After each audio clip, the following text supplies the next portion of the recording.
All right, we're live. Tint Wisdom number 68. Matt, thanks for joining. Hey, thanks for having me again. It was just a few short weeks ago, but we have some different topics to touch on today. And the main focus of today's live stream is going to be Facebook ads. And we're going to take kind of a deeper dive into them. And I think since that's a topic, obviously any topics anybody has questions or whatever, throw them in there. But we already know who Matt is. We've already kind of gone through the back end and so on. So I just think like it's less of one of those like deep conversations that maybe people don't want to interrupt with questions, and more of a ask me anything for both of us on this topic and anything. So please throw in the questions as they come, everyone. Yeah, that would be cool. My first question regarding Facebook ads is, I know we talked a little bit behind the scenes, but I was told the targeting doesn't quite work the way that it used to. And as a window tint shop, you don't really necessarily know much about what your clients are interested in other than maybe cars. It's super generic. Right. Maybe target nicer things. It's tough to say exactly what you're going for. Mm-hmm. So if you have some advice on Mm-hmm. on that, it would be super helpful. So I think it's almost like instinctual. It's attractive to say, okay, I'm going into Facebook ads, and you're going to say, well, I need to make a target audience. I need to figure out who these ads are going to be seen in front of. And I try to look at things like not what's the move to do, but what's just going to be maybe most effective. So in Uh-huh. my mind, I'm saying if you're in step one, if you're in kind of stage one of building ads and so on, I go, why not try to target people already looking for window tint to start off? So I guess my first and foremost, I'm just saying I think the first Facebook ad anybody really should make should be retargeting ads for your website. Simple as that. Okay. I just think like, because right then and there, once you do retargeting, that's your audience. People who already searched, found you, probably found three or four other companies. You're talking about what, 10, 20 people a day maybe find your company on a website. So then to retarget that 10 or 20 people a day, accumulated over maybe you say for the last 2 weeks, because you don't really need to retarget them for 180 days. Hmm. Um, so a couple weeks, it's extremely cheap to retarget those people. So I feel like the first place to harvest new customers is those people that saw you don't know really, like, you don't know their names yet, they didn't submit their information, but if you can convert 1 out of every 10 or 2 out of every 10 that saw your website, to me that's better than saying let me get in front of 100 people or 1,000 people and see if I can get two out of those to buy from me. Right. Okay. That makes a lot of sense. I guess the part that I've heard retargeting. Uh-huh. Let's see, through dabbling with Facebook ads already, haven't looked into much as far as videos, which is pretty unusual for whatever I go in to do. I just decided to go head first and just try them out. So I've spent probably, I don't know, about $200 a week when I've run a different campaign, probably two or three different times. No, three different times at this point. Mhm. Playing around with the different ads, seeing what works a little better. Always seemed like video did a little bit better out of the stuff that I was just running. Mhm. Um, but I take it that's out of the actual like Facebook ad manager, like they're a little bit more It is. business-esque looking software because Yep. they try to make it real simple to just like get you going, but then they almost make it confusing because there's like 3 to 4 different ways to make an ad on Facebook, and it's really like a Yep. little frustrating actually trying to figure it out. Yep. So Yeah, go yeah, ahead. would it? No. Go ahead. I was So basically throwing that over to you. So you go okay. to like the ads manager for that. Definitely the ads manager. Sean just put in the chat. He put pics on your website, build an audience, then create a lookalike audience based on those people that have already looked at your site. So for the first step, like Oh, Sean just said, okay, the first step for retargeting is putting the Facebook pixel on your site. okay. And then once the Facebook pixel's on your site, then you can create an audience based on that pixel and Hmm. characteristics of that pixel. Now, like you said, once you jump in there, it can be a little overwhelming if you try to be And again, I'm just kind of telling you how I get like the emotions that I feel when I jump in there. If you try to Hmm. get too perfect with everything and too, there's a lot of things you can do. So you could, right away, it's going to ask you, do you want to A/B test?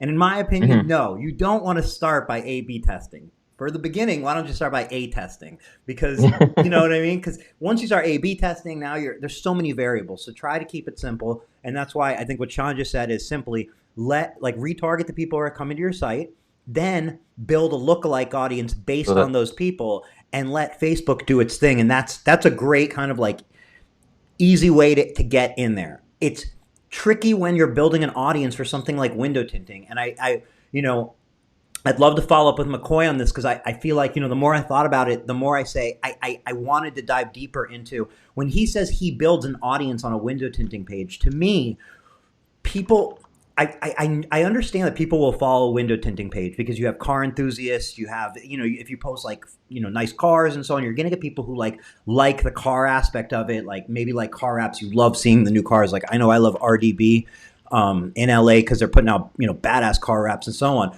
But with window tinting, how many times do you see a customer for window tint? Once every what, 4 or 5 years? yeah, depending on if they have a couple of them to do. But yeah, you shouldn't see them that often unless they have more cars to do. Right. Maybe you see like a husband, then you see his wife's car, or Hmm. something like that. But like, so the idea that you're gonna like build and this audience of people, of thousands of people that are gonna follow your window tinting company, then you're gonna capture them when they're ready for window tinting. To me, it sounds romantic, but it's not as like get the gears grinding. We need customers today. Like, let's make this happen. You know what I mean? Like, I'm not looking for a group of people to talk to and have fun with. I'm looking for like, who's looking for tint right now? And then like, how do I get them in the garage? You know? Yeah, Sean says every year in New York. That's actually like Oh what's yeah. funny about that is because you have the inspection stickers there. So you actually like, yeah, you would every year in New York, which is extra funny. But yeah, Which is there's a place like here, yeah. you don't have those kinds of yearly inspections and stuff. So you're exactly right. Like you're putting on films that you don't want to fail. So if you have a customer coming back to you in a month, then usually there's an issue unless Right. they have that extra car. So, first of all, I just want to point out, like what you just said about Sean, or what Sean just said about every year in New York because he has inspections. Like that's one of those things that had to have felt like crushing, like soul crushing, when they like put in mandatory inspections. But then you see like shops get creative and like the services they offer, and like if you're getting to see a customer every year, that's a good thing. That's a Yeah. great thing. Yeah, that's like, yeah, one of those just like background things that I wouldn't have thought of in the very beginning because yeah, it's you think of it as more of a hassle than anything. I mean, I'm sure it deters plenty of people away, but it clearly still have a defined market there where you Mhm. have repeat business because they like what you did last year. Yep. Everybody's gonna start moving to New York now. Right. Right. The most illegal brings the most businesses of it. Like that's how it is Yeah, with like wouldn't drugs, right? The more illegal you make them, the more drug dealers you're gonna have. people added me to a group a while back around here to change the state laws in Michigan to make them legal, more legal around the whole things. And to be honest, when you compare Michigan state laws to a lot of other states, they have not been that bad. You can go as dark as you want on the back. You can nothing on the front except top 4 inches. But most of the time, if you have a lighter shade, nobody notices or cares anyway. So it kind of lets you sneak by. And they're technically not supposed to like pull you over just for window tint anyways. So stirring up the law might have even made it worse. But it's funny. It's like, okay, let's go hard into making it all illegal just so we have more repeat business.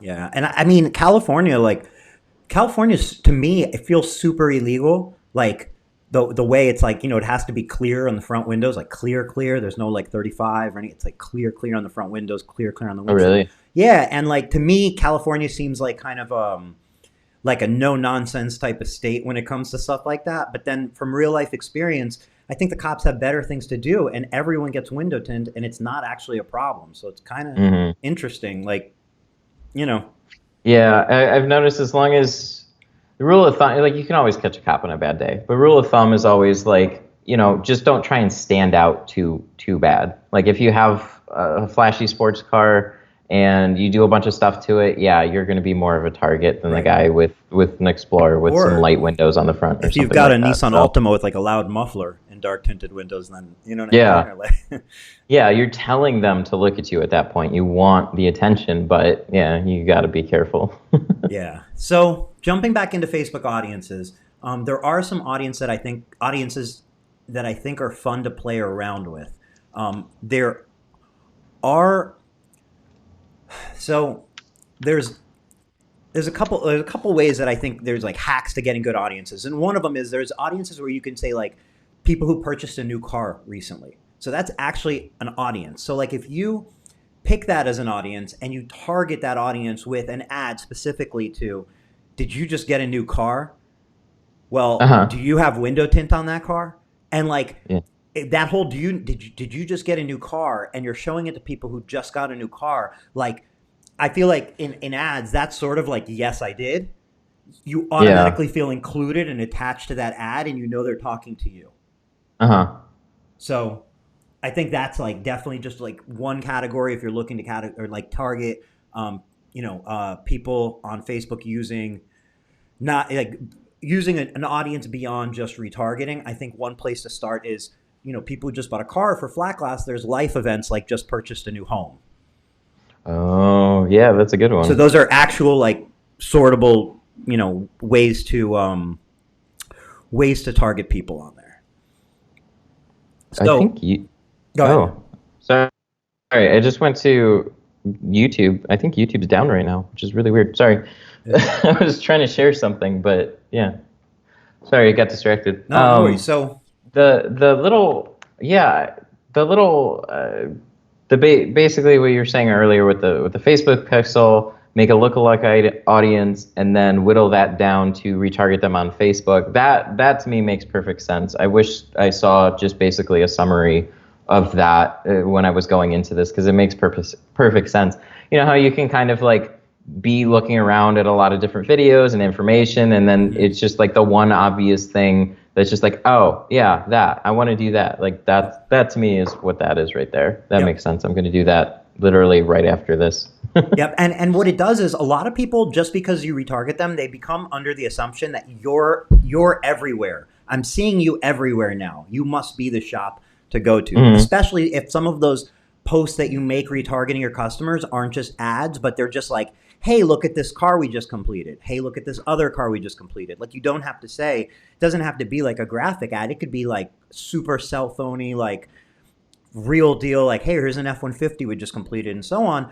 And if here's where you can get down to nitty gritty, if you like, and I feel like that's kind of right up your alley because you're obviously technical and organized. And some of that organization can then happen where you can create a page on your website, let's say, specifically towards, let's say, F-150s or pickup trucks, either way, okay? And it's Mm. all about pickup trucks and all about, or F-150s or so on. And then you basically, that page is going to go out there into the organic Google world, and people are going to organically find it in Google search, especially in your area. Right. Because I doubt there's, like, if I search F-150s in Detroit, F-150 window tint in Detroit, I bet you there's not that much content. And if you were to put up a page on, a video on YouTube, a page on your website, maybe a post on Facebook, those will become indexed, and you'll start to dominate the search there.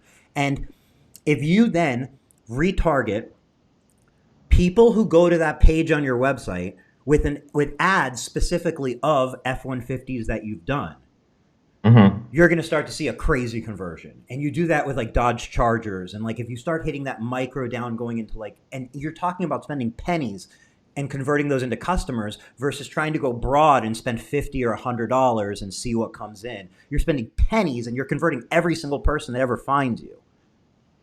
Yeah, that's good, because I've noticed with the advertising I have going on right now, I probably like the inquiries keep coming in. As soon as the ads stop, they kind of disappear. But the ad campaign that I ran for last week was $200 for the entire week. So if you only have a couple cars that come in, there goes most of your ad money. You at least recouped it and made some.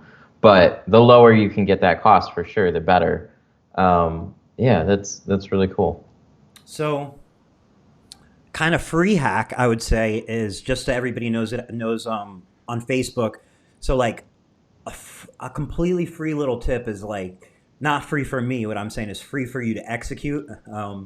Is you may make a post on Facebook and it only gets, let's say, seen by 30 people, and maybe Hmm. you get one like, and that sucks. But that post is somewhat likely, like posts do get indexed by Google and come in the search results. And if your post does, and I can't put a number on it, it's going to be based on the quality of the post, and do you have a lot of text in the post? So like if you're just posting like solar FX 5% or geoshield 5% installed on this Honda Civic, like that's probably not going to get indexed by Google. But if you write a paragraph or two talking about, this Honda Civic was tinted with solar FX, 5% window tint, and blah blah blah with window tint and Honda Civic and so on, that post can get indexed by Google, and right then and there, you're going to start to get traffic from Google to your Facebook page. And then you're potentially retargeting people who interacted with that post from the back end too, because you can do retargeting based on interactions.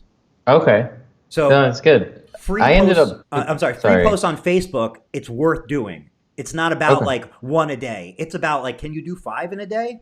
Because maybe one or two of those get indexed. Right.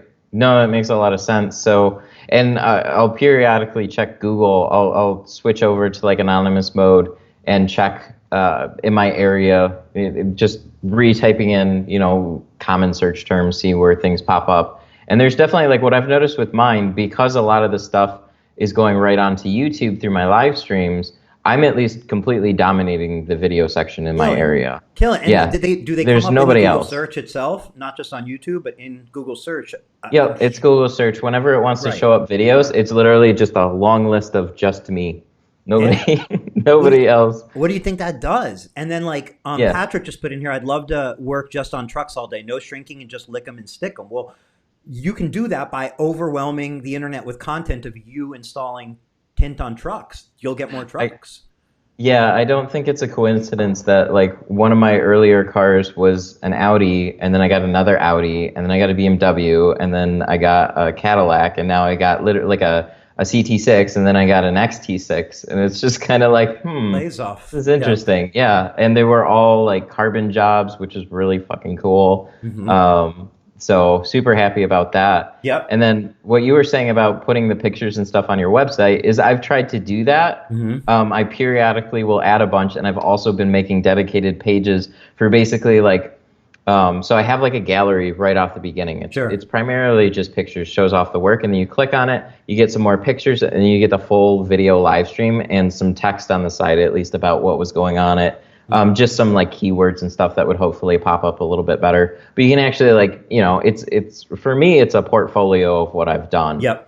And then I'm just going to keep adding to that, and you can just do page after page So, after page. right. So, best case scenario, like you said, you have a gallery, and that's going to be your curated posts or curated pictures that really Hmm. like highlight your work. They shouldn't feel like, they shouldn't feel 100 years old. I'm just saying, sometimes not to you, I know they don't, but I'm saying like if you have a gallery on your website and it has 6 pictures and they're 100 years old, Yeah. that's not a good gallery. It should be Right. tons and tons of great pictures. Then, like you said, create dedicated pages on your website. These are static pages that you build out. They're linked probably in your menu somewhere, and these are pages that focus on one topic. So the same way you have an automotive, a residential, a commercial window tinting page, you can have a page about Tesla window tinting and a page about F-150 window tinting and a page about ceramic coating on F-150 and so on. These can be static pages. So you could do, for example, like, something about like F-150s, and it could talk about on that one page window tinting, and then you could talk about paint protection, and then you could talk about ceramic coating, all on the same page. And what's going to happen is people looking for any services regarding F-150s are going to find your page.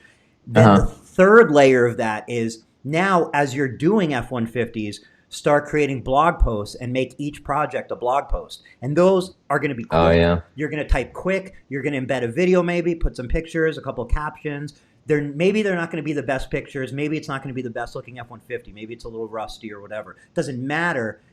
It's creating fishing lines for you to hook a future customer in, and it's easy and fast. And blog posts go. It's like a news post. So like once, a few days after you have more, every time you post blog posts, they move downward essentially, and you Hmm. don't see them eventually. So what I'm saying is if it's not the prettiest car, it's fine because it's not your gallery. It's not your dedicated pages. It's just the engine that's saying your website's growing.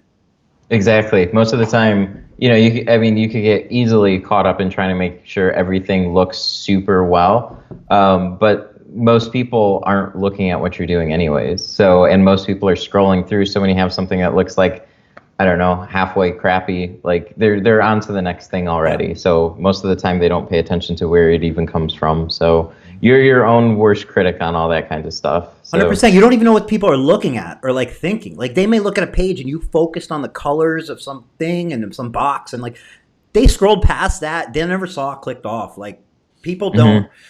It's very hard to be like to judge how other people think and see something based when you're so deep into it. It's very difficult. So you That shouldn't even really acknowledge it, I feel like. Yeah, that goes hand in hand with like when you're presenting a job to a customer. I mean, I've had people come back and then like when you have an issue with a car, sales guy would go out with a customer, and then the sales guy would then point at what they saw as the imperfection and go, "Oh, this," and the customer would go like, "Oh no, I didn't notice that. Yeah, that one too. Come over here. I want to show you this window," and then you Yeah. create a bunch more work for yourself. Yep. Yep. And That was Sean always a said, nightmare. Sean mentioned when you upload pictures, make sure it has metadata. So, metadata is like, for example, like renaming an image or a video. You can tag pictures and videos and so on. That little bit of information makes a It's huge true. Yeah. difference. Huge difference. Yeah, yeah. So like my thumbnails, a lot of them will all have something pretty generic behind them as far as like what's related to the video. So then the thumbnails then show up in Google Images. So it's just like Beautiful. another way to try and like there's like for every one post, there's like 1,000 little things that you can do on the back end to try and at least like eke it along a little bit All right. better. It gets it gets There are. exhausting. And the crazy thing is for anybody like watching who doesn't have a website, you have no idea what you're missing out. Like so many people are like, "Oh, I don't even have a website. I get all my business from Google or whatever it is." And like you have no idea what you're missing if you don't have a website. Okay. To be honest, I almost want with my little chat bot, I almost want people only on Facebook right now. Before I was like, okay, I'm gonna Well, make my here's the thing. website, and I've done You it, you but can put the Facebook chatbot on your website. that's true. Actually, Oh, like the I Facebook's have the Wix chatbot, one. and you can Let put me. it on I there. gotta change that. I gotta change that. No, you're absolutely right. Because I mean, they do like a couple of different things. Whether it be like the Tint Wiz quotes or the little chat thing in the lower corner. I should swap that out for the chatbot. Man, it's made life so much better. Good, I bet. So why don't we It, jump into talking about that a little bit? Because your yeah, chatbot sure. is the best thing I've ever seen. For like, it's like the best, Pretty fucking good. easiest, but like seriously, nobody's like. What I'm saying is like it's so simple to set up, right? But it takes Yeah, that was. thought. It's not. It doesn't take any money, but it takes thought, and it takes like kind of thinking hmm step by step, and it takes an organization of what if and what. So like you hit the nail on the head because a lot of times it's like, what are your hours? And you click it, and that's the end of it. It doesn't like continue a conversation. People don't think after that one step. And like I hmm kind of, if you could talk about like what you did and how it's going for you. Yeah, sure. So it's been a little bit of a roller coaster, and one of the fun things about it is like it can be we can have actually like a little collaborative effort with everybody in the community that wants to participate. So I'm going to be releasing a video that kind of goes over like an outline, shows a little bit more of what's going on with it, because on the back end, without seeing it, it might sound more complicated than what it is. But there's this website, manychat.com. You can basically create your own chatbot template. So what that does is like it's if you've ever used an interactive website builder, it's a lot of drag and drop and literally connecting lines together. You can have whatever pictures you want, you can have whatever messages you want, and then the whatever the responses are triggers like the next page. So it's just a funnel system to kind of guide people down, showing them like a small tour of what you're about and what your company's about related to what they want to get for their car. So because there's so much information that you don't know right off the bat when they reach out to you, like that you're going to be copying and pasting a lot of messages that you sent to other people. It was one of the first things that I noticed when I was running Facebook ads was like, oh my God, this is exhausting. And like, I copied, pasted, had stuff on extra notepads, started making keyboard shortcuts, and that really helps. But you just don't necessarily have the time to always cater as well as you want to every customer. So when somebody messages, it's as simple as like get started, and then it showed a little window of like, hey, what windows are you looking to have tinted, or what are you interested in? And then they can, from there, you try to whittle it down to what are the most common things. So they can always just bypass it and then just type a message and like ask what they're interested in right off the bat, and then you get a notification. But if they go down the little rabbit trail, the way it's designed right now is you would click on like, do you want the sides and the back? Do you want the front doors? Do you want, the whole thing with the windshield? Whatever the most common options that you want to offer are. And then it'll then specify into like truck or SUV, depending on where you want to go as far as your pricing goes. And then it'll, like, once you figure out that much, it's like, okay, now I can throw either a price or whatever I want to at them. And so I set mine up to not only show them the price, but to also show them some images of like the display boards that most shops have hanging up in the showroom. So they'll have like some visual representations with the film, and then it'll also pop up it could pop up pictures of cars. Like I like to include my live streams right in the very beginning. Still playing around with it, but yeah, it just takes them on a little visual tour of your company, explaining pricing, film options, and then collecting that automotive data, like, or what, flag glass or whatever, to get to the point where you didn't have to copy and paste anything, and then it'll push you a notification when it gets to the end of like, I have it set up so when they go, would you like to schedule an appointment? If they say yes or no, it doesn't matter. It'll push me a notification with a summary of what they're interested in and what they like, as far as like what their vehicle is and would they like to schedule an appointment is what I know. So I can scroll back through and read it if I want, get the whole conversation broken down. But I really want to build like a better, what I would call client mousetrap with the community, because like everybody I'm sure is going to have their own take on this thing and have a different way that they want to tweak it to what works best for them. So it would be a lot of fun. But yeah, it was super, super cool. It's smart because if you do it in the sense, like if you put a Facebook ad out there and let's say the way they respond is just their name and phone number, if you have, there's scalability issues there, right? At some point you're going to say, I can't handle all the people that I have to respond to all day. And then you have to get somebody to handle all the people. And eventually they're not able to handle them all. You have to get two people. And then eventually, you know what I mean? Like but this way it's yeah, freaking, and like, forget it. A couple of things I've noticed with the way it's set up right now is like I went through all this work, I set it up, designed it in a way that I felt worked really well, showed it off on Facebook, and then I was watching some clients. They just completely ignored it and just blurted out what they wanted.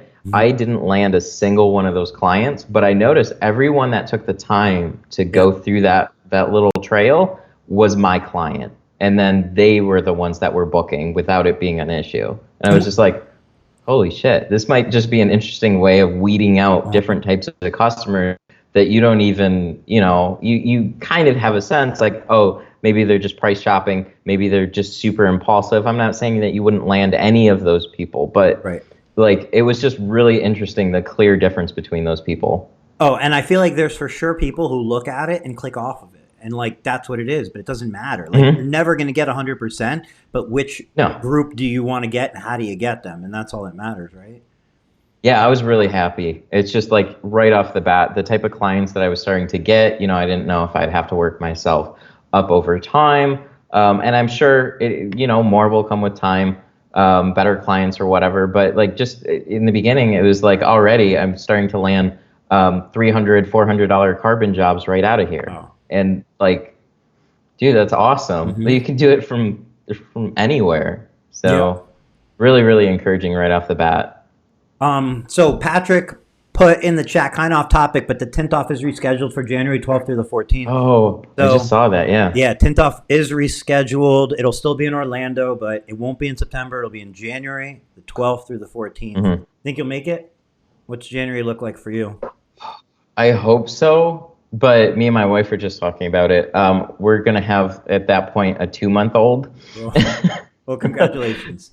Thanks, man. But yeah, so our baby's due like mid-November right now. So it's going to be like Oh shoot, I don't know if it would be such a good time of the year to go It would down to be the Florida worst though. timing Oh with a my new kid, God, though, frankly. Don't you think? dude, Like, it would just I be the worst. Like, don't even do it. the weather would be fantastic though down there compared to up here. Oh my God, that's the time of year where really it's like things not grind to a complete halt, but we have those long winter days. It gets dark super early, and you're just like get so over it. It's not that long after Christmas and stuff like that. So Right. it would be really fun to just take a vacation down there for like an Well, extra week, really. I hope you do. But if you don't, if you help Mhm. me get that GoPro set up, I'll wear it the entire time, 3 days straight on my head, just so you can, everybody You'll can live stream. You'll be hot swapping batteries in the corner or I'll whatever have to a keep it I'll have a going. battery backpack, and I'll have it wired to my battery Oh, there you backpack. go. It makes a lot more sense. Yeah. Let's be, um, Carrie said babies change everything. I Yeah. can only Yeah, I'm imagine. sure they do. I've talked to Patrick's plenty of times when like he gets off of work, it's another story. He's got a bunch of kids to take care of. So yeah. Yeah, I we're just finally now getting to that point. And it's like I'm excited, but I'm also like, it's a big change for sure. So Yeah. Yeah. Well, I mean, the cliche saying, I think, is like you're never ready. Like, nobody's ever ready. But everybody yeah. seems to do it. So it should be like, just like you're able to do it, You're right. It's everybody like else, you there's a could bunch do of it. other people that have had kids, so I'm pretty sure we'll be okay. But Right. yeah, and the more that like we talked about it a little while ago too, and like months ago we talked about it, and we were just like, we'd like to at least be settled down somewhere where we felt like we could stay for a little bit longer. We were in an apartment. We at least wanted to move into a house Mhm. with a little bit more space, and then I just got this going. And so it's really like we're at this point where it's like we're not going to be making any serious moves soon. So it's just it's working out pretty well. So I know a lot of people unexpected times and whatnot, but this for us it really is it's going to be okay. Yeah. Well, it's, it's an amazing example you're setting, in the sense that, like, you've set up this business. It's a unique business. It's going well. You're working from home, and then Mhm. you can have a kid, and like, it's a cool model. It's just a cool model, because, like, if you're not home, that's a game changer. That's completely different if you're 30 minutes or an hour away from the house with an Mhm. expecting wife, with a new child, the whole deal. So, like, I really feel like I hope, I'm sure tens of thousands of people see your YouTube channel, but I hope it clicks, because it's an opportunity for a lot of people, maybe aren't happy in their own job, maybe have to drive really far, whatever it is, and it's a high quality of life. And I don't Yeah. you're not really sacrificing. I don't know the sacrifice. I don't see it. It's not apparent.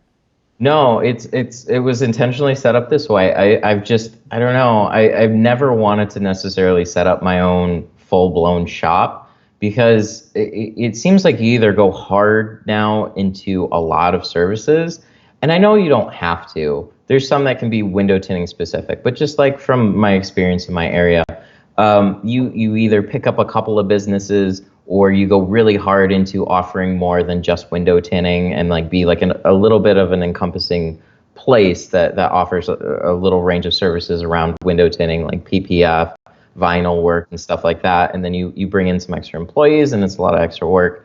But if you want to stay specifically in window tinting, even then, like, you get tied to your shop, you have operating hours. You're setting yourself up to be on customers' time, not your own time. And that might sound selfish in a way, but I just, getting there 9 a.m. And then waiting for people to come to you. And then you get people that just don't respect your time here and there, where they just don't show up for an appointment or Yeah. whatever the case may be. And then you're just left twiddling your thumbs, waiting for the next person to show up and then eventually ramp up your business. But you're always tied to that space. You always got to be there at those hours and stuff like that. For me, I just like I'm handling things at my own pace. I still have a shop that I take care of 2 days a week, and then I come back here for the rest of it. And I'm just trying, between now I've got more time to do content. Now I have more time to like actually put into the one car that I want to do, and then broadcast that to the people that I want to broadcast that to. So it's been, I don't know, a really, really cool setup. I'm super happy with the way that it's going right now.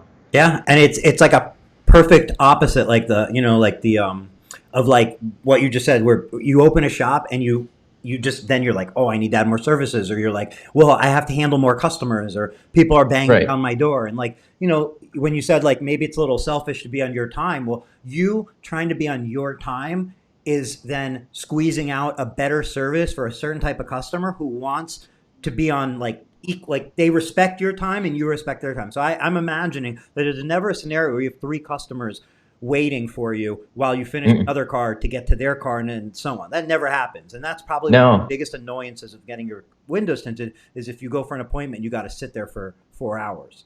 Yeah, that XTS that I did with a full windshield, I scheduled that out for like 4 hours. And I was just like, we're going to just warm up to this car. I get to talk to chat. The guy Mm-hmm. said, literally, he's like, look, I don't want this car rushed in any way. So he was like more than happy to let it sit. He Right. dropped it off at 9, picked it up at 3. And it's like we just made a super cool morning slash early afternoon of it. It Yeah. was a lot of fun. Yeah.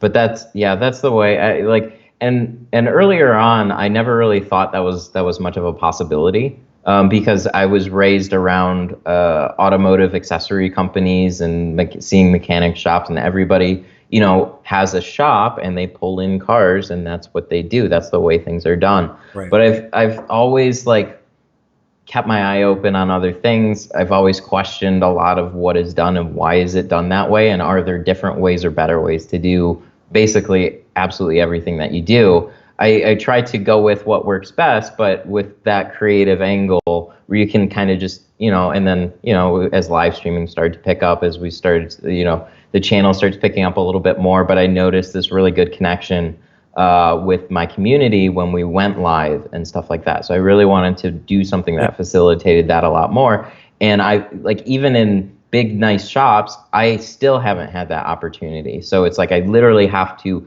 create my own space to make that happen. Yeah. Well, your shop now, behind you, when the lights are lower and you have kind of the neons going, and right, the way the backdrop looks like Boom. it's boutique.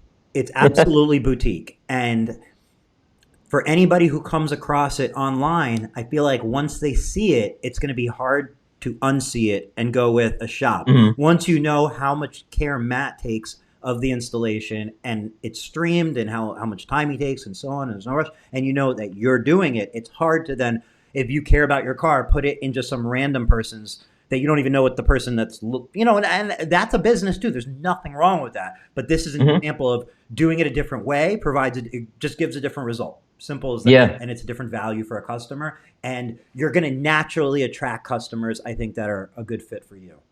Yeah, I really think so. I was nervous with, talking to customers, like, because I never had this. You need to make like this introduction in a way where they kind of get a concept for what you're about, and you don't when you're like whenever it was at any traditional shop, it's all also foreign. Like they're just walking in for window tint or whatever. Maybe they're like, oh, you do YouTube. Oh, okay, cool. Yeah, yeah. Like, but they don't know anything about your channel or whatever. So, but now that when they get an introduction of it beforehand, they completely embrace what's going on. And this last live stream, I even had a customer who already had his car done just come back to tune in and watch another one. And just like he just likes the experience and likes watching it. So it was really cool. One thing I'm super excited about too is I'm getting a race deck floor, so I finally get to carve all this That's gonna garbage up look right here. It's been my eyesore that I've been like, oh man, I like every picture. I'm like, I want to cover up that floor. Finally getting one, thick. so You saw it's gonna look. Carlos from Texas. I don't know if you saw. He got a yellow and black like race deck type floor, like No, and it's like checkered yellow and black, and yeah, it just looks sick. Like it just and like especially like if you do like a border, you do like whatever you do, yep. it's like game changing transformation for how the floor looks. We're doing a dark black border with a lime green border around that, or like on the inside of that. There's a lot of with like a lighter gray in the middle. It'll look really, really good. Yeah, I'm super excited for that. I bet. Good for you, because that is going to take like you. It already looks like you're getting your car tinted in a boutique, like in a studio. I mean, it fits your Uh-huh. name perfectly. Yep. Yep, that's exactly like the whole studio vibe to this place is really what I wanted to get across. Even though like working at a bunch of different places, I always paid attention to. It's like, so how much money are we doing out of this little space right here, right? Mm-hmm. My working with my dad, he has a 6,000 square foot building. He can pull in a lot of cars and stuff like that. And like a lot of the time in the beginning, it was just me tinting out of like a small bay. Like that's all it was, in and out cars all day long. And it's just like, you don't need a big space. You don't need like a crazy space. You can do whatever you want with like a small space. So You can, and we're going real hard into like, I don't know, some tech and just some lighting and shit like that. It's super fun. it's cool because you embrace the small space and you put it in the forefront and you make the most of it and it becomes a value, as opposed to somebody who's maybe like, oh, I'm just tinting out of my garage, so like blah blah blah. Like it's all mentality, and I think like you said, big shops, like you end up making all your money in one little area, but you have a big shop. I think anybody who has a shop, tomorrow morning, the first thing you should do when you walk in there, if you have the opportunity, is look around and see how much shit you have around your shop that is taking up space that you haven't looked at or touched in like a year.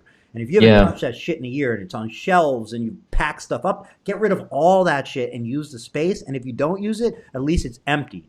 It's better than packed with shit, like rims and all sorts of shit people accumulate. It's crazy. Boxes.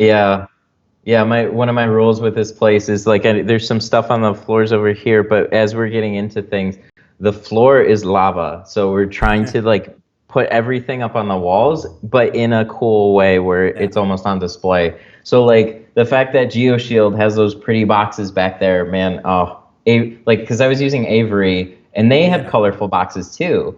When they were Haneda, but then they switched to the ugly brown boxes, and it's like, oh man, those would look horrible up there. But now GeoShield, that's the worst move ever. It's just one of those moves that's like, I get it. You see, if you actually see what your clients do with the boxes, for the most part, they're always like packed away on shelves in the back, and customers don't see it. But at least that's what for like a corporate face value, that's maybe what I would get their impression to be. But they can oh man, it was so disheartening because it's like I got a couple over there. They're just eyesores for the most part. But these ones, they're just fucking cool. So I think there's nothing worse than when you get a box in the mail and it's falling apart, like a film, and it's just mashed up. Like to me, I'm like, damn, like I don't want that box that got mashed up, but it is what it is. Then you're maybe taping the sides, and then potentially you're taking that to a customer's house, or if it's car tint, it's just you're using it. But like, I mean, I just think from a manufacturer's point of view, it's like it's obvious to recognize that packaging has a huge role. Like I throw away my iPhone box, but it's still nice that when I open my iPhone, it's in a nice box. I mean, and I think Ceramic Pro executed on that perfectly. Like you're going to use a bottle of Ceramic Pro 9H in maybe 2 cars, 3 cars, 4 cars, whatever it is, but that box is just as nice as an iPhone, and you're going to have tons of them, and you're going to throw them away. But it's so nice that you can use them as a display and stack them up on your wall because they're that pretty to look at. And I think you're going to pay more. I actually save a lot of my boxes. So like the old iPhone boxes, I actually still have those. Used to be a big Mac guy. Still have all like any pretty boxes that I get. For some reason, I have a harder time throwing them away. Just because of the work that went in. They sit on a shelf or like in a closet or whatever, but like I still keep them. I think a lot of those tech companies took a cue from Apple and really like all stepped up like their unboxing experiences, and then there was whole channels based around it and stuff like that. And then you kind of saw the same thing with the PC world with everybody. PCs, they don't need to be on display, right? They just can sit under a desk and still perform as well as any other ones. But then they started putting a lot more into the aesthetics of them, and then seeing like people love to put them as showpieces. So anything, and there's some stuff that are coming out like the tint kegs and stuff like that. Just having a better spray tank, something that looks cooler. People like to show it off. It's just it's super fun. Yep. Cody just spent $2,000 on film, got it in today for a home. It was falling apart, and we use the box as a tool at times. Couldn't today. I mean, what type of film was it, Cody? Whose box fell apart? It probably sucks. It's a mixture between, let me guess, like FedEx and the manufacturer. It's got to be like kind of. The farther that's what kind of sucks too. If you happen to be farther away from your distributor, it goes through more abuse on the way there.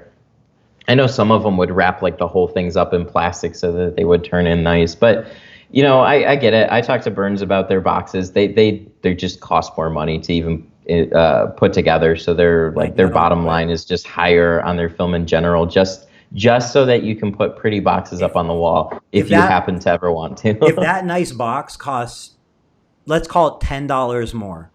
I don't think hmm there's a film out there that you couldn't charge $10 more for if it was so nice that hmm everybody's going to be like, no, this shit needs to be $10 less, or I'm not buying it. $10 or $8, or maybe you absorb it as a company and it eats into your profit, but you're going to sell way more of it and have a better brand image because of I it. think so because I mean, God, I have so many people on my channel, and they all talk about film prices and like looking for like. There's a lot of them that will, of course, talk about buying a film over another film because it was a little bit cheaper, and I get it. But no, you're absolutely right. If that film only costs 10 to 20, even $20 more, I mean, you could go 50 to $100 more.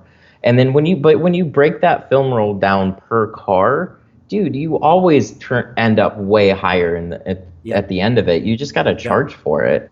Like even then, you would only be a couple dollars per car if you want to break it down like that. But I mean, most of the time, film margins are so good across vehicles if you price yourself accordingly that that kind of stuff just doesn't matter. So when I started in here, I wasn't screwing around with any cheap jobs. I have my bottom line that I'll do as far as entry level. And the first thing, if I really have somebody that honestly I like, oh yeah, I want to do that car here. And I'm talking to the client and stuff like that. I go the free upgrader route rather than trying to just cut my prices down. And that usually Right. has been a seller. So people are excited to get a better film. They like my space and they'll go for it. It's not everybody, but generally speaking, that's been what's going on. And then that's led to just Right. full blown pricing on the full jobs, which has been great. Right. But yeah, the nickel and diming $20 on a film, it's just that's not doing much for you at all. I agree completely. I agree. It's it's as a manufacturer, it's the same idea as a dealer. You can do the race to the bottom, or you can try to show value. And I just think the hmm boxes are one way you can show value. And like Avery in general, like I'm surprised such a big, incredible company. They're no slouch in any sort of way. Make No, quality stuff. They're a great company. It's like yeah. odd that they would have brown boxes, but then even beyond that, like I don't know if you've ever seen like have you seen the PDFs that they have for like homes and cars, like for their film types, where they show like the different types of films and like they have these like 30-page PDFs. I've seen the ones for Avery NR, and I wasn't super impressed with it. So, and I don't recall like Avery and Art specifically, but I know Okay.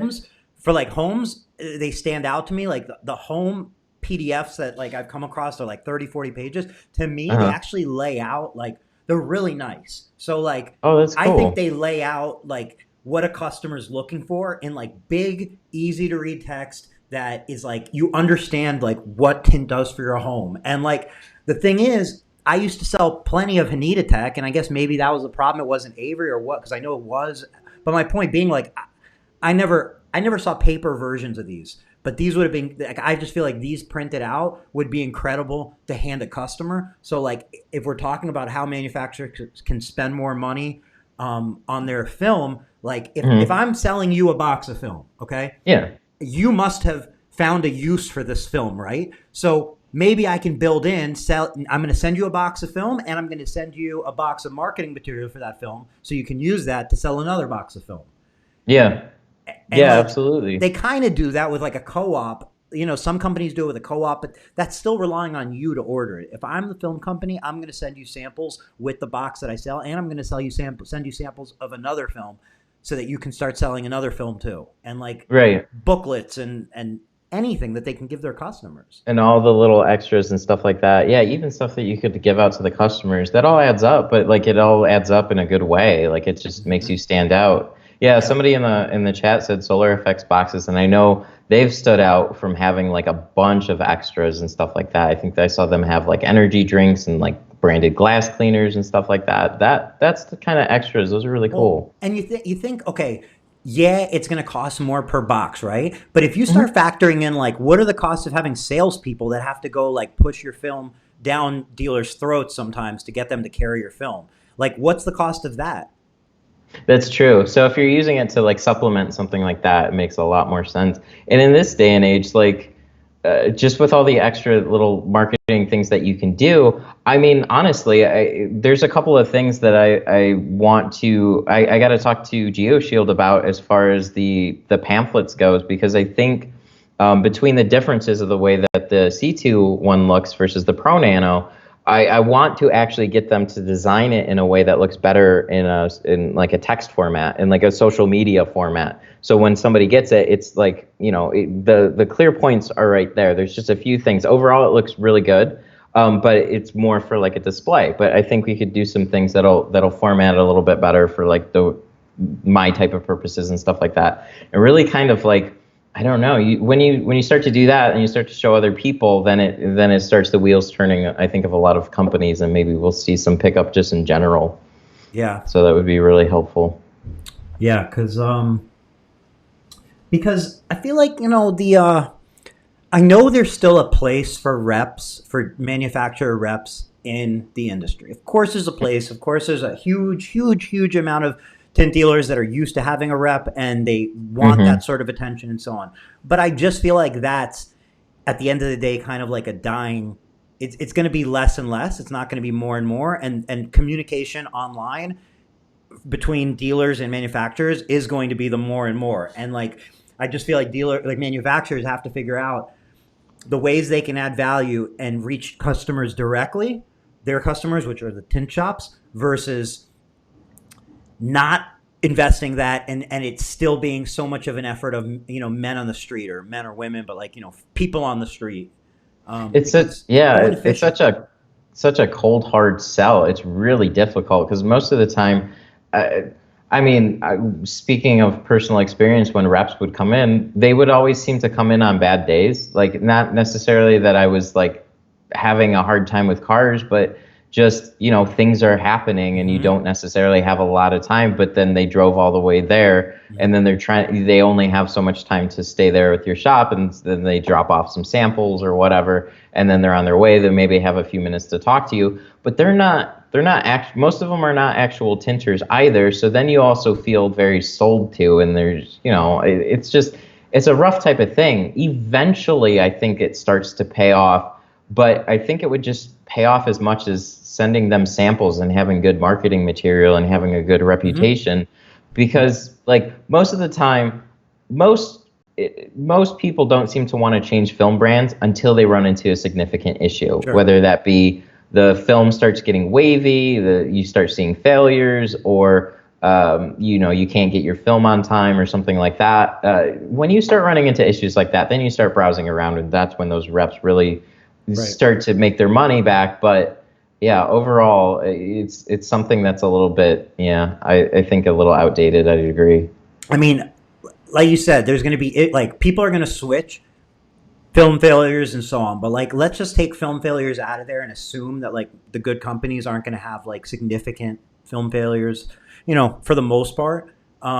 The next thing that's probably going to happen is you're going to get as a tint shop, you're going to get annoyed with your rep for something. And it might be your rep put a dealer too close to you. It might be your rep's unavailable. It might be you got the wrong film sent to you, or it just didn't arrive at all. It's like that kind of shit. And like, I just feel like as a company, like if you're manufacturing film and you're looking for dealer loyalty, instead of twisting a dealer's arm for loyalty, because that's never going to work, just like invest in making sure those other things don't happen. And when they do happen, there's a good system in place, so you feel good about it. Because like, excuse me, I'll give you an example. I use DoorDash, and there's like, I mean, everybody uses DoorDash. Who the hell doesn't? But a couple times, DoorDash, like I got the wrong food. Like it was like missing stuff or whatnot. Like it's happened. And when it happens, like, man, in my mind, I'm like, now I have to call the restaurant and explain to them what happened and all. And like, to me, I'm like, I don't want to do that shit at all. Well, DoorDash doesn't want you to do it either. You just click on their app. It asks you, was it a problem with your order? You say it was. And then their resolution is they'll give you back more than the amount of the food. Because your initial thing, you're like, well, I just wanted my food. Well, that's fine. If you were missing $20 worth of food, they'll refund you like $26 or like $28. And like, oh, wow. It's just done. It happens instantly. You get that money in your account in 1 second. And like, yeah, that's better than having like people on the phone that you're trying to train to help me and then deal. Like, it just was an The, easy way. yeah, more and more people don't like talking to like customer reps and stuff like that. It's like it's a barrier to entry. When you go to the grocery store, self checkout is always way busier than any of the cashiers for the most part. Like people just don't want to deal with the human to human interaction a lot of the times. No. But yeah, Amazon kind of does the same thing with like the returns too. Like they had this immediate, like as soon as they got a tracking number for it or something, when you dropped it off at like the post office, Yep. boom, you had that money right back in your pocket. Yep. That was a cool one So too, and that keeps you on as a customer for sure. so yeah, like if there's a couple comments I want to jump to, but before that, like if I'm running a window tint manufacturer, I think like if you use Shopify before. Oh, dude, I have a Shopify Okay, store. It's so amazing. like how easy is it to track your inventory? How easy is it for you to print a So label good. and the customer? Do you have to tell the customer your stuff's been shipped? No, they No, get an email automatically with the tracking number. Like you have to do nothing. They get an email when it's arrived. Like yep. it's all automatic. And then you go, well, does that ever happen with like any tint you order? Uh, no, no, not usually, but for the most part, I would go to pick it up. But yeah, it's But very like they use some different, like some older school systems, I think, a lot of the time. yeah, but like like okay, Ceramic Pro has like if you order from like certain distributors of Ceramic Pro, you're gonna get that Shopify experience. And like I just Mhm. think like if you're Eastman, what you're going to say is, well, we have all these systems in place, and we use Salesforce, and it's so many layers, and we have this system works with this other system that works with our They use ordering systems Salesforce and too. systems. But like, right? But here's the thing: like, if that's the case, I understand that becomes the burden to doing it, but it should also be the reason why you realize it's so necessary. Because the companies who do say, "Oh, we're not doing that; we're going to do it this way," they're going to save so much manpower. They're going to add so much accuracy and better customer service to their process that you're going to do it eventually. It's gonna happen. I Okay, so I could like nerd out on Shopify for so long.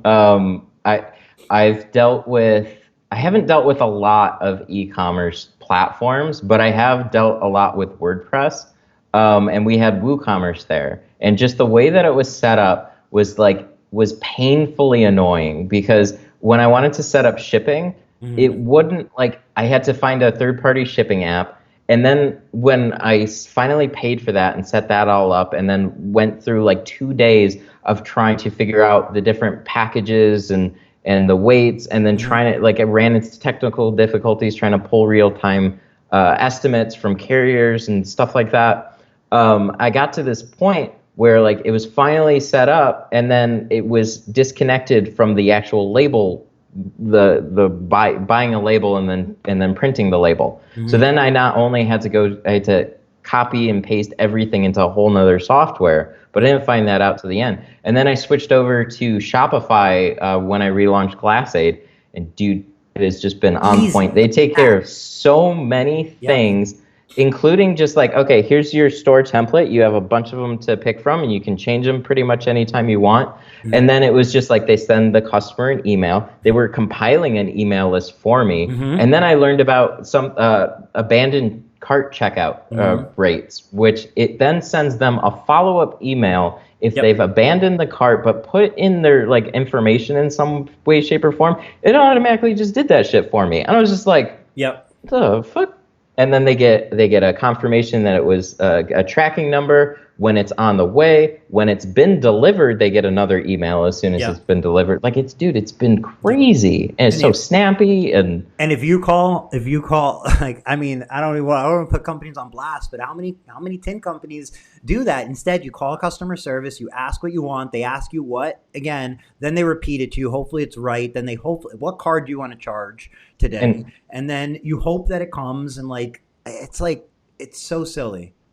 yeah, yeah, and shoot, I'm losing my train of thought. Yeah, it's just the way that Shopify. Oh, I did one other thing for Shopify. So they have that wonderful app store that you can end up spending way too much money in, because they have so many intuitive little like add-ons for your company. But they've really upped their game with what I've seen recently since I've been using it. But I have stream alerts enabled actually, and that's something that comes from the whole gaming world. So when I'm live streaming and then somebody picks up GlassAid, That shit pops up on screen with a thank you for them That's huge. picking it up. Like it's so much fun. That's cool. So So it's like you'd almost expect people to like to wait while you're on stream to then all of a sudden like place an order or something like that. So if I was a film company and I did that, like forget about it. right, but like think about it. What if a film company gets on there, right? Look, let me give you an example. You got, and then I want to jump in these comments because some of them are really good. So or they're all really good, but we'll read some of them, whatever. So if you're a film company, a little wild, but who knows? If you were Yeah. to go, if you were to say, hey, I'm Eric. I'm going to be your customer service representative, and I'm going to be live streaming from 6 a.m. Eastern all the way to 6 p.m. Pacific. And Hmm. you just follow this link or go to the app, click on the app, and here I am. I'm live, and anybody can come in here and ask me questions, right? And then purchases show up in that live stream, and I'm helpful, and so on. Like that could be a whole different like dimension of manufacturer to tint company interaction where you can go ask any questions you need. Hey, I need help with this. How do you do this? And it's like boom, boom, boom. Like That that's one rep helping the world versus like yeah. you wondering what your rep's doing from home and you're checking Salesforce to see what they inputted today and check reports and people managing people and It would it's be a monster. I'm kind of looking how to do that, but I'm not a film company. So you might have seen a couple of random live stream tests today. yep. So what I'm trying to do, I'm trying this with Discord. I'm trying this with Facebook. Now trying it with Instagram. Instagram seems to be working better. But like so with Facebook groups, they're almost like posting statements. Like somebody thinks too long of what they're typing, and then they post a thing or whatever. It's like it's somewhat of a conversation. It's the best conversation platform that's around, but it's not quite just a casual conversation on the phone. Sure. It's not as easy as sending text messages to somebody or whatever. Not quite. But what I'm trying to do is basically go live in a way that is almost like a way to facilitate answering a lot of those direct messages where people like, have 10 or 20 questions about whatever, but I don't have the time to sit there and text back all day. So a lot of those messages can go unanswered, which is a huge bummer. So if I'm tinting a car and I'm not doing like a live stream on here, I could have like a platform where I literally just set it up and I have my headset and I can check back and forth and literally bring people on live or whatever, like a phone call, and then other people can listen and then help answering just more questions and shit like that. That is something Cool. that I'm actively trying to work on. Yeah, And that's it's super cool. And if you were to get it like somebody to edit it and chop it up and take the questions out of there and make them standalone questions, then yeah, other people like they come up in search and it becomes content and so on. That's an yeah. awesome idea.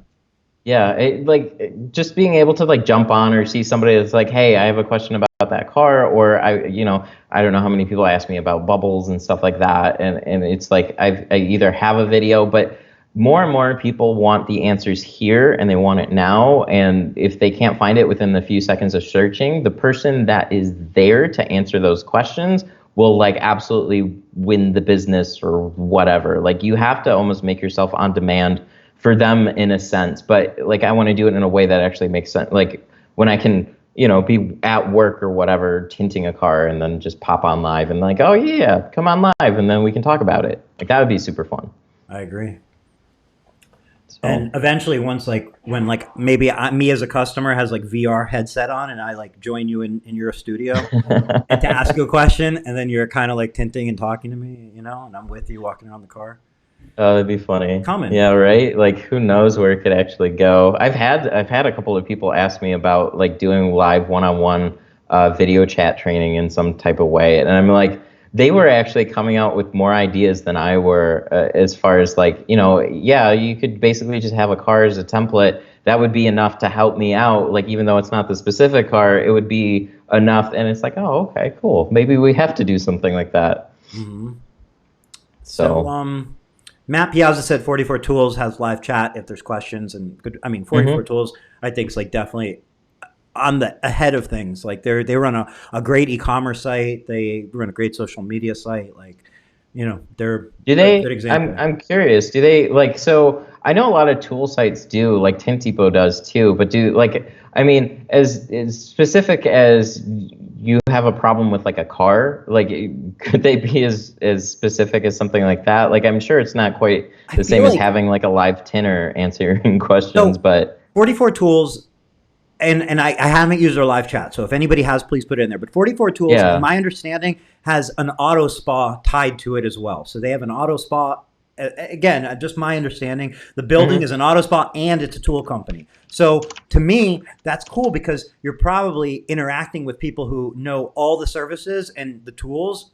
They're more than just customer service agents. They know it in depthly. So I feel like for them, they probably can answer very specific questions. Okay. Yeah, I know Tint Depot does a good job of that with like specifics on tools and inventory and stuff like that. They're pretty good about that. But the people that handle the chat aren't tinters in that regard. So that It's would be an interesting twist on it for huge sure. opportunity for like videos like on YouTube. Like if you were to say like, well, how do you deal with whatever this problem on this specific vehicle, and you use this tool, and they were to do step by steps. I mean, I think step by steps are the Wh- best way to sell tools.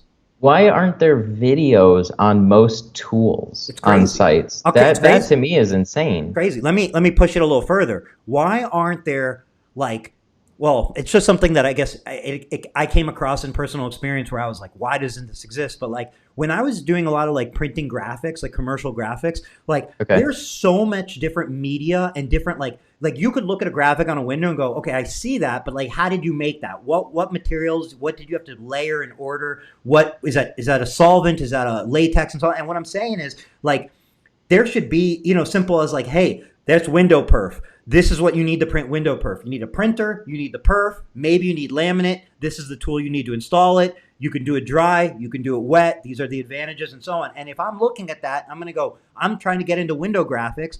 Okay, I need that printer, that ink, that, and like, you'll sell more of it that way because I feel like printers in general and those types of medias, like you almost have to learn from somebody like how to do it or experiment on your own. But like it's not that simple. It's not. It doesn't lay out to you. It's not like buying a home printer and you're like, well, here's a printer, here's paper, put it in there and it prints. That's Right. not.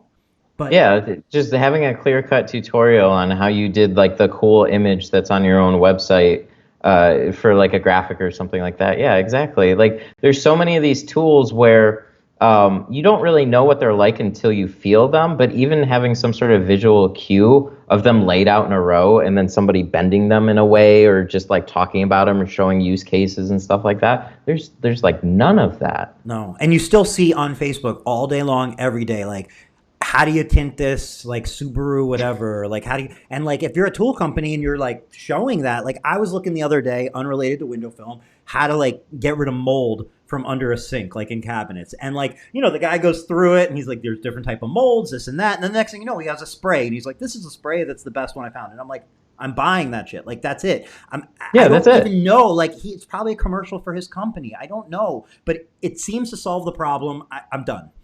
Hmm. And like Yeah, and for like a lot of so when a lot of these tool sites they lay everything out there, and it's cool because there's everything there, but it's also confusing to anybody that's getting into it because they just see all these random tools they don't know which ones right, they need at all until they have somebody lay them out. Okay, when you're going to tint a window, these are the ones that you yep, probably are going to want to lean towards, or the ones that I use in my experience, and then they're just like, yep, let me get those. yep. I think you break it down right. Break it down like, hey, you're an automotive tinter looking to get into flat glass. These are some of the tools you can use that you probably already have, and these are the ones that you might want to get. And like if like, hey, I'm getting into tinting, and I think this might exist, and I feel like maybe even 44 Tools is the company that did it. Where like if you want to get into automotive tinting, is there a package of tools you can buy that kind of gives Hmm. you everything? I want it all. Like I don't even know what I need, but just give me everything I kind of need to tint a window. Yeah, I You know? know a handful of places do actually do that, and that's cool to see. But man, it's you could take it so much further. I Hmm. see, and there's like so much direct incentive. You're selling tools. Put a video out there One about the video could tool, all night. You're and, gonna get cha-ching, cha-ching, and because then it's you take sales. that video. Well, what? It doesn't need to be long. Like nobody's gonna Yep. sit there. Well, I mean, you could have a top five video on popular tools or something like that. But for the most part, you just want like a quick, hey, what's this tool like? Where's it helpful? Do I need the thing? And then you just take all those videos and then you just boost them on Facebook or something like that. Hmm. Yep. Yep. Oh, Yeah. I mean, so many that's missed opportunities. so. I wanted to address. a couple comments specifically. Cody mentioned that he didn't even get a shipping confirmation on the boxes that got destroyed, and that the order I'm talking about is our very first film order with them. Cody, Oh, I don't want to put the company on blast, so just say the first letter of the company's name, so you don't actually have to say the company's name. and then I'll say it. But just at least give us the letter of the first name so we can know who's sending out shitty boxes. Because if they're called out, this is the thing. If they're called out, then they're going to improve. But if they slide under the radar, there's no reason to do anything better. Yeah, but some of that could also be definitely out of their control where they didn't intend that to happen. But yeah, It could definitely be out of their control. UPS, FedEx, like shit happens. But yeah, because partial I responsibility goes to them still, though, if they're sending out shitty boxes. but yeah, very true. They could have done something right. It does. Sometimes you'll package like 4 boxes together, like it's a security box. If you're shipping security film and you don't put those those heavy duty cardboard corners on them, like that shit's gonna get ripped Oh, up as hell. Like that's 1,000 pounds of film in a box. So like mm, if that happens, that's not UPS's fault. That's you can buy those corners and stick them on there and make the box arrive right. And like yeah. who wants to get a I've seen destroyed? those. Yeah, Yeah, those like straps around it too, and then they get jostled a lot, and they'll dig into the boxes themselves and start ripping them apart too. So what do you do with a box of 12 mil security film where the box is half ripped off on the side? What do you put that in another box? Like you don't have a box. Like what happens is that film starts to get beat up unless you use it mhm. right away, or you can't really store it because it's Yeah, fucked if you up. put You anything know? on it, it's just gonna start putting pressure on the roll. Yeah. So the other thing I wanted to mention here, I thought was funny. Jeremiah Bianco said, "Sometimes I like to see when a company is not offering me drink bottles and T-shirts and banners. They are not all about branding. Sometimes, to me, I'm cautious of companies that have tons of useless branding items." And then Carrie said, "My feelings are hurt." And as she sips out of a Tint Wiz mug, and then he clarified, he's just saying some companies seem to be all about branding and not much about everything else. I'm weary of them. Jeremiah, I completely agree with you. So what I don't like is when a company like if a company sends me like a stress ball and like maybe like a pop socket and like I don't know, like a bunch of shit that is like this was on the front page of like a promo's website, promo web. Like to me, it's not about them giving you things. It's not about branding. It's about showing Ooh, quality and showing that there's effort behind it. So like if you right. send me a bunch of bullshit, I know there's no effort behind that. I That get that that's feeling you get. that's exactly it. I'm pulling up my cart. I should have one right in here. I don't know. I gotta look for. Oh, yeah, there it is.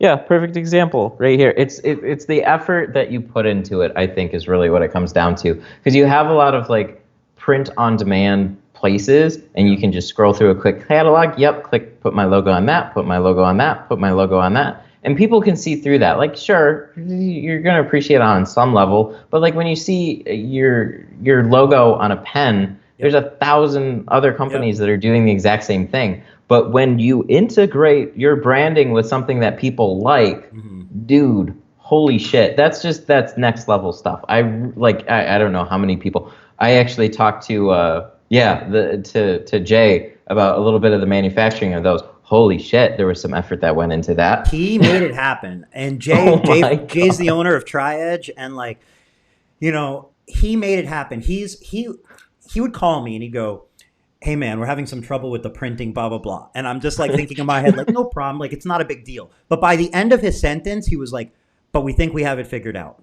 And that, Oh, and it was okay. just like he was always making it happen, and he made it happen.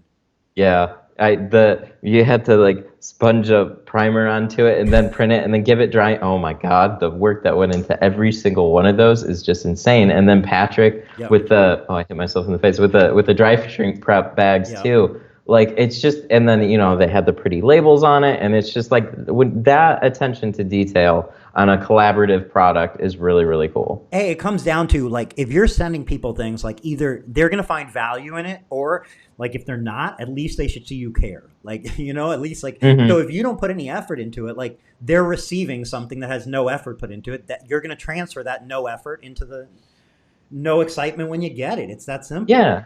And that goes the same with pretty much, I guess, all branding and like what specifically like Reebok's window films. I think that's why so many people have an issue with so many different companies is that, you know, we don't at face value see any more effort than a different label on a film that we already know where it came from. So of course we're not going to appreciate it because it doesn't look like you put a lot of thought into the design of what's in the box.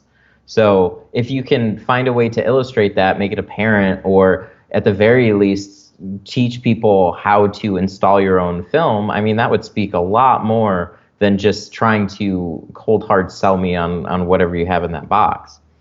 So Yep, yeah, 100%. yeah, 100%. There's so many ways to add value. You just have to be realistic if you're actually adding value or you're just kind of, yeah, this is adding value. Is it really adding value? You yeah, know, right, yep, um, 100%. Cody ratted out the company who, I'm just kidding. It's not ratting out. I specifically asked. Cody mentioned the company that did it. He said, I have pictures. It's not FedEx fully, although I hate FedEx. FedEx is probably the worst, I feel like. I love UPS. The end flaps are half the size it should be. I already sent him a picture and emails and so on. So that's cool. And like, that's what you got to do. You got to give him feedback and give him an opportunity to correct That's it. And that's Yep, it. that's really important. You got to Yep, give give people them an the opportunity to correct it. opportunity. As hard as that is sometimes in this day and age too. I've seen it on both ends where Mhm. it's like they will try and put the effort into packaging it and sending it out, and then it's just like honest mistakes happen. But yeah, Yeah. yeah, it is tough to do that That's too. the thing. If you have some Mhm. debris in the window tint and some window film you just installed, you want the customer to give you the opportunity to fix it. So you give the manufacturer that same opportunity. They have to know about it for one, and you have to Mhm. be nice. You know, give them the opportunity to fix it. That's how everybody lives and learns. So Yeah, that's good yeah, that you give them and feedback. yeah, a lot of times you just see like, you know, the first thing that they do is post it on social media and Yep. then try and just blow up Facebook groups about it and It's then just it's yeah. that kind of shit. You know, like joking around, obviously asking Cody to call out the company because I'm curious. But like when you go on, but I don't think it's in a bad way. I actually really like the company he mentioned, and it sucks that the box came like shit. I think most manufacturers have sent out boxes that have arrived like shit. So you know, it is what it is. But I Yeah. think it's very irresponsible when a company goes on Facebook and bashes a manufacturer or you know an industry related company without giving them the opportunity to resolve the problem because you know it's no different. It's a very exactly the same as if a customer of yours was to do that over an issue that they had with your business. You want the opportunity to fix it. You don't want them to just go leave you a 1-star review on every place they can ever find and try and destroy your business. And you don't want that over Hmm. what? You know, give them the opportunity. And you know, it may feel like fun to build a mob on Facebook to bash a company, but like Hmm. that company is people, and those people, you know, work really hard, most likely, to build that company, and they're trying to do the best they can, just as you are in your own company. And I just that kind of shit, I think irresponsible is just the word I want to tag to it. Like, don't be one of those people who think it's funny to bash a company because again, that company has a family tied behind it, and employees tied behind it, unless they really deserve it, unless they really Yeah. deserve it. Yeah, and I don't think most people realize, and I put the fault a little bit on the companies themselves, how small time some of these places are as far as like, you know, family run businesses and whatnot.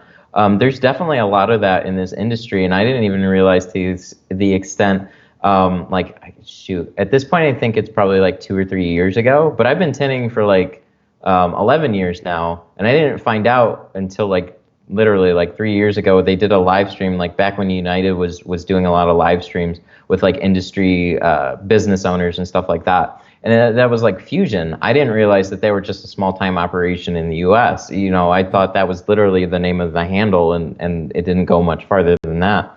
Yep. But the yeah, it's just, you know, that goes hand in hand. They need to make a presence for themselves and let, like, you know, you get a sense of the company. That's what I'm trying to do here. Give people a sense of who I am as a business, and then let them decide if they want to do business with me. But That's it. yeah, if you just stick with the just exclusively the pretty branding and then like a big corporate image, sometimes that doesn't always work out so well when you run into a No. problem like that. No, we're in a day and age of authenticity.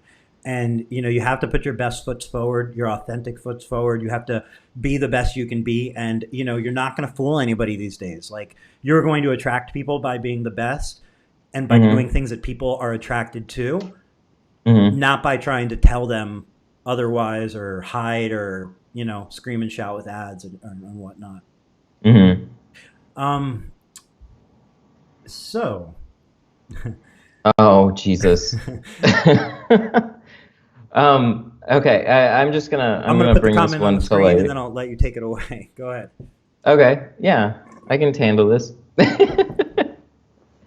So there's a comment from Michael. What does Matt think about Patrick's comment the other night? I just flat out deleted the post because I don't feed into drama like that. It's kind of weird. Like I saw the post happen in the group. I'm not going to call out specifics. All I'm going to say is things seem to be set up in a way that it was just trying to stir up problems. That's all I'll say. I mean, it was a pretty harsh comment right off the bat on the poster side of things that seemed to feed into it, and like some people fall into that. But it was deleted, and then screenshots were started to be posted everywhere, and that to me is just ridiculous. It's a call for attention, it's a call for drama, and I don't feed into any of that shit. So So that's pretty much yeah, all I'm gonna say. I think well said.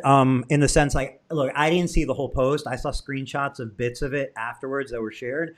Hmm. So luckily, I didn't see the whole post. So I don't even really have an opinion. But at the end of the day, I think I think I think we're all guilty of saying things that maybe either yeah, we could have used different words, or yeah, maybe they're interpreted or differently, or But I would just say don't take it personally. I don't think anybody in the scenario was like really trying to hurt somebody else. But I think like you said, when it was shared around, it it definitely look, if you're part of another group, you're going to take that personally because now you're Yeah. like, wait, this is what you're saying. So It's just that what tough. really came across to me in the beginning was what felt like the intent of the post, and that's what really struck a chord with me. And I'm just like, I hate seeing stuff like that. It just Yeah. drives me crazy. So I just, for the most part, ignore it and then move on because there's just enough other shit that needs to be done. Yep. Yep. So Cody said Ralph has great boxes. So Ralph from Flex Film, great boxes, and they do. They have very good looking boxes, he and does actually. I remember a while ago he said it was built like a football, like that was the way he was designing it. So yeah, I give him props for his smart, boxes for sure. Mm-hmm. smart. FlexFilm does a badass job with Google Ads, or I'm sorry, Facebook ads. They have a Mm-hmm. badass website, a Yep. super badass website. I think anybody in the industry would use that as like that's like the website if you're looking for e-commerce, like the badass. The one thing I just want to put out there that I think like, and I think we can draw our own like improvements when you're putting out an ad is like they have an ad that I see all the time and it's like Flex Film and it's a video and it shows like an old Oldsmobile being pulled into the garage.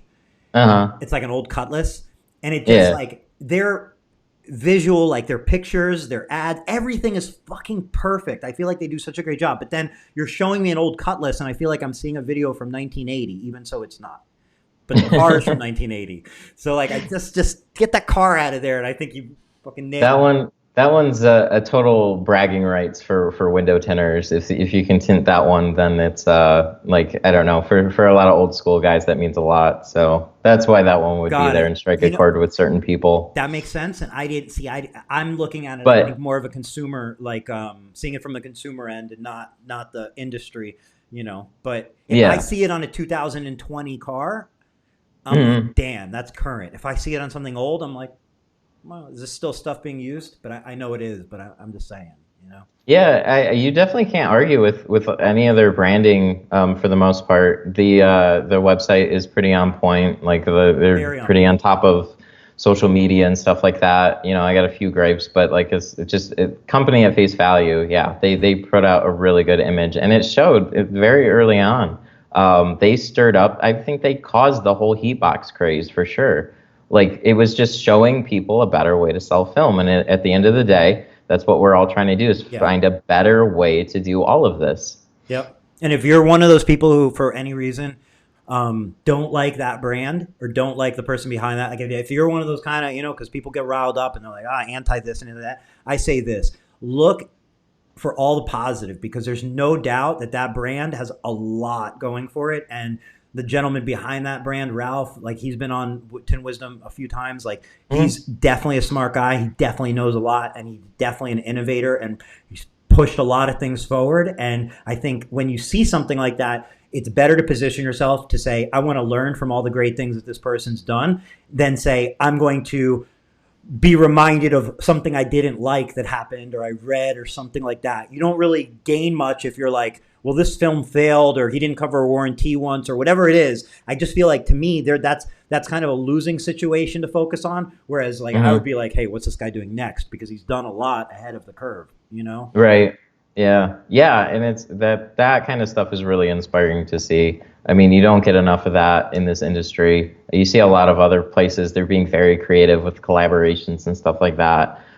Gaming specifically, like they seem to just be pushing and pushing further into digital as fast as they can and being like extra creative with whatever they do. Who? Say that again. Who is? Like, no, gaming, like the whole Oh, the gaming industry, gaming, industry. right. Yeah. Right, for hmm sure. Right. Yeah, it's just it's cool to see where just social media is going, sales are going in general, like the whole business side of things is evolving, but in such a cool interactive way. It's a lot of fun. Yeah. You know, I don't know how this relates to window tint, but when you mentioned gaming, like gaming's so on the forefront. What I thought was fucking awesome hmm was that like overnight when this whole COVID thing happened, overnight you're watching. I don't know if this was there before, but like all of a sudden, like NASCAR is on iRacing on TV. Like you're watching NASCAR drivers play video games on TV, and I'm like, that's fucking cool. Like that just happened overnight. I think. Yeah. Yeah, a big part of it, like that whole thing got a boom because everybody was stuck at home, and then like what, even traditional sports were canceled too. So it's like they got to put an even bigger push into digital and see where that whole thing's going. So there's like a couple of perfect things happened at the time everybody got locked in. So Yeah, look at you could what be. Fortnite is doing. Yeah, yeah, for sure. It's just like that. I saw recently with the game Fortnite, there was a collaboration with an artist where they literally gave him a concert in the Yep. game that everybody could participate and just like Travis walk. Scott, Like, right? yeah, Yeah. yeah. It's like holy shit, that's awesome. Just to like that sort of a crossover, just to stir Yep. up business for a video game, like that's insane. Tell me you couldn't do something like that with the window foam convention. I don't exactly know what you would do, but yeah, No, yeah. we'd get there There's virtually somehow. We'd all make cardboard Google glasses or whatever they're called. The Google VR. Remember, you pulled them out of cardboard and you slip your phone in it and put those over our face. Yeah, that's true. I want to get like the conversations that you have at the tint off. I want to try and figure out how to get those going in a more casual way. I think that's what my goal is right now. Well, I have a bunch of goals, but like that's kind of what I'm trying to do with live. Is like I talked to a guy very briefly today on Instagram, and it's just like those conversations that you wouldn't necessarily have unless you're at the convention. Like it would be really cool if it's so easy to stay on your phone. And I do it too plenty of times where I'm not, cold calling people and just saying, hey, dude, what's up or whatever. But like, it would be really cool if you could somehow break down that barrier a little bit more and have almost like Facebook has been trying to do it with their like, they recently announced their like watch or I forgot what it's called, Facebook Rooms, where you literally like you would turn it on and then people could like pop in and out and stuff like that. Basically, like something like that would be really cool. Yeah. Yeah, So, I agree. but Cool. all right, Well, we should wrap this up. Hour and a half flew I think by so. like nothing. Yeah, man. I do this all the time with some people. It's just like you start talking and then you just lead one thing into the next. When you have commonalities on a bunch of topics, yeah, time goes fast. Yep. Well, Matt, thanks for doing this. Thanks to everyone for watching, especially those who left comments during the live stream because Yeah, this was cool. We got to some more comments this time. I know last time a lot of it got unnoticed. I try to involve chat on some level whenever I'm doing something, but like, yeah, it's fun to answer and have that type of conversation with people. yeah. So, Yep. So thanks to everybody, and we'll be back next Tuesday. Have a great night, everyone. Thanks, Matt. yep. Thanks. Yeah, thanks for having me. It was fun. Have a good night. Thank you.